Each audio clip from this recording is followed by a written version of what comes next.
Hey, what's up, guys? So we're back today again with the top 10 movies from a given year, this one being for 2002. It was a little bit easier to narrow down than 2001 was for me personally, but there were still some movies that I really enjoyed that I had to leave off. So with that, let's jump right into the list. Number 10. By the time they tried to evacuate the cities, it was already too late. The infection was everywhere. I remember when 28 Days Later first came out, this movie was pitched as being the scariest movie of all time, which it was pretty frightening, and used that kind of shaky camera with a lot of quick cuts with these rage virus infected people just chasing after each other. Cillian Murphy did a great job here, and while it's not technically a zombie movie, I feel like within that subgenre of zombie-like movies, this is one of the very best. Number 9. We can't talk straight in the barbershop, then where can we talk straight? We can't talk straight nowhere else. You know, this ain't nothing but healthy conversation. So The Barbershop was a hilarious movie. It was a bit of a coming of age, I guess, with Ice Cube inheriting this barbershop from his father. He goes through quite a bit of personal turmoil as he decides what he wants to do with this barbershop. And throughout the movie, there's just a ton of great comedy one-liners within the barbershop from actors like Cedric the Entertainer, and then separately out on the streets with someone like Anthony Anderson. You have Keith David as this kind of bad guy, so a ton of famous recognizable faces we have here. And for the most part, it's just an easy feel-good throw-on movie. Number 8. I knew it was you. Now, maybe I didn't get the cuffs on you, but I knew. Oh, people only know what you tell them, Carl. So I previously have talked about Catch Me If You Can on the channel, so I won't spend a lot of time here, but it's a very fun cat and mouse with Leonardo DiCaprio against Tom Hanks. Leo's just constantly on the run, trying to pull one over on pretty much everybody. If you're a fan of crime dramas, definitely check this one out. Number 7. Listen, Jim, I call the office and I tell them I got a guy here almost twice these kids' age, I'm gonna get laughed at. But if I don't call it a 98-mile-an-hour fastball, I'm gonna get fired. So The Rookie is definitely one of those underrated sports films that I don't think a lot of people probably have seen. It's a true story of this baseball player named Jim Morris, played by Dennis Quaid. He pretty much gave up his baseball dreams long ago and instead is now teaching at a high school, but his team winds up noticing he's pretty talented, so they push for him to make a move for the majors. So in typical sports movie fashion, it's one of those very much overcoming the odds type of films. Number 6. Listen, man, can I get your autograph? Sure, Dirk. It's actually for my niece. What's her name? It's Dirk.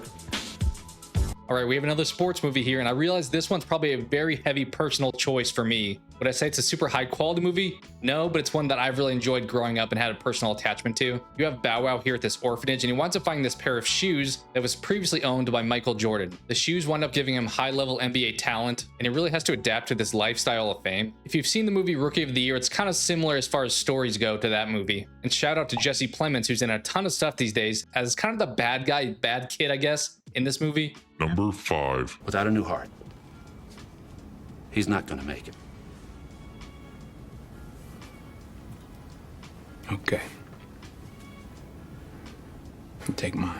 John Q is definitely one of those heartfelt, touching type of movies. You have our lead with Denzel Washington here, and he absolutely knocks it out of the park. He plays this desperate father who's trying to give his son a life-saving transplant. Insurance winds up denying him, and the government aid doesn't wind up coming through either. So he winds up taking this hospital emergency room hostage. It's definitely one of those themes where the father will go to any length to save his kid. And honestly, whether intentional or not, is a pretty fair criticism on today's medical landscape. Number 4. If you hang on, I will kill you.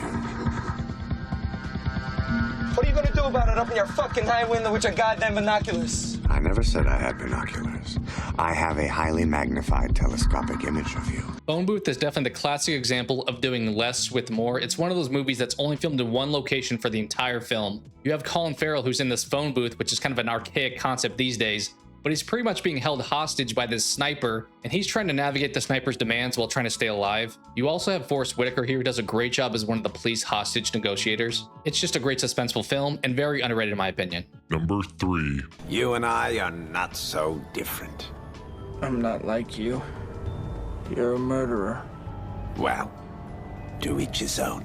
The original Spider-Man in 2002 with Tobey Maguire is kind of one of those groundbreaking concepts. We hadn't really seen any superhero movies like this, especially from Marvel. We got some great actors here, some great performances, some great characters, especially with the villain in Willem Dafoe as the Green Goblin. And it more or less serves as a Peter Parker origin story, which we hadn't gotten like 50 times already, so it was definitely fresh at the time. Number 2. What kind of person are you?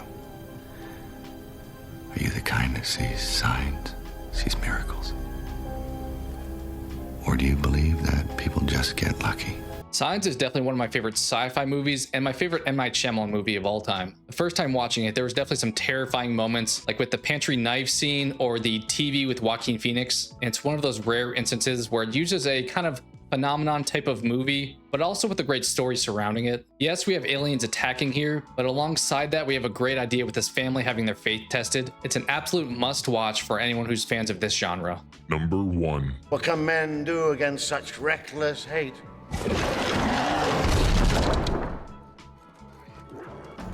Ride out with me. Ride out and meet them.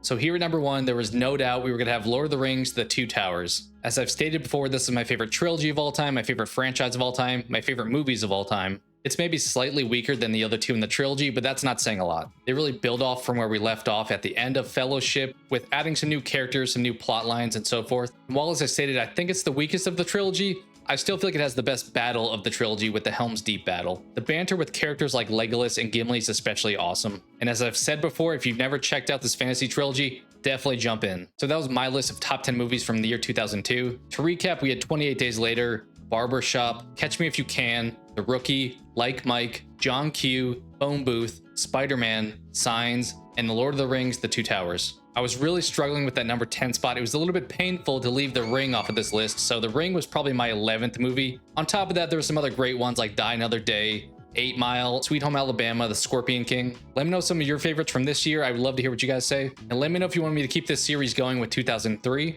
Just share all your thoughts down in the comments below. Thank you so much for watching, and I hope to talk to you again soon.